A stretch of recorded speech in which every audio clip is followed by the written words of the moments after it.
நம்ம டைரக்டர் கார்த்திக் சுப்புராஜ் இவரோட டைரக்ஷன்ல நம்ம சியான் விக்ரம் சார், அவரோட பையன் த்ரூ விக்ரம், அதுக்கப்புறமா நம்ம சிம்ரன் மேம், பாபி சிம்ஹா அப்படின்னு சொல்லிட்டு இவங்களோட நடிப்புல ரிலீஸ் ஆயிருந்த படம் தான் வந்து மகான். இந்த மகான் படம் வந்து ரிலீஸ் ஆகிட்டு இந்த படத்துக்கு ஒரு நல்ல ரெஸ்பான்ஸ் இந்த படத்துக்கு வந்து கிடைச்சிருந்தது. இந்த படத்தையுமே வந்து டைரக்டா ஓடிடில தான் அந்த படத்தை வந்து ரிலீஸ் வந்து பண்ணியிருந்தாங்க. இந்த படமும் வந்து ரிலீஸ் ஆகிட்டு கிட்டத்தட்ட ஒரு 2 வருஷம் வந்து பாத்தீங்கன்னா ஆயிடுச்சு. இப்போ நம்ம சியான் விக்ரம் சார் வந்து பாத்தீங்கன்னா அவரோட சோசியல் மீடியா பேஜ்ல வந்து மகான் 2 அப்படின்னு சொல்லிட்டு போட்டு 2 கொஸ்டின் மார்க்ல அவர் வந்து பாத்தீங்கன்னா போட்டுட்டு ஒரு 2 சூப்பரான போட்டோஸ், அவருடைய போட்டோஸ் வந்து பாத்தீங்கன்னா அப்லோட் வந்து பண்ணியிருக்காரு.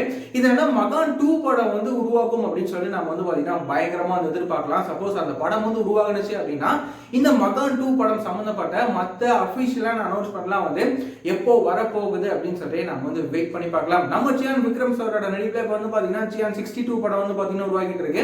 இந்த படத்தை டைரக்டர் அருண்குமார் அவர்கள் இந்த படத்தை வந்து பாத்தீங்கன்னா டைரக்ட் வந்து பண்றது. அது மட்டும் இல்லாம நம்ம சியான் விக்ரம் சாரோட ஒரு மிகப்பெரிய எதிர்பார்ப்போட உருவாகிற தங்கலான் படமும் வந்து பாத்தீங்கன்னா கூடிய சீக்கிரமே வந்து ரிலீஸ் வந்து ஆக போகுது. இந்த படம் எப்படி இருக்க போகுது அப்படின்னு சொல்லி நம்ம வந்து வெயிட் பண்ணி பார்க்கலாம். இந்த மாதிரியான ரெகுலரான சினிமா அப்டேட்ஸ்லாம் நீங்க ரெகுலரா தெரிஞ்சுக்கணும் அப்படின்னு நினைச்சீங்கன்னா இந்த சேனலை மறக்காம சப்ஸ்கிரைப் பண்ணிக்கோங்க. வேற ஏதாவது ஒரு நெகட்டிவ் இருந்தது அப்படின்னா மறக்காம கமெண்ட்ல சொல்லுங்க.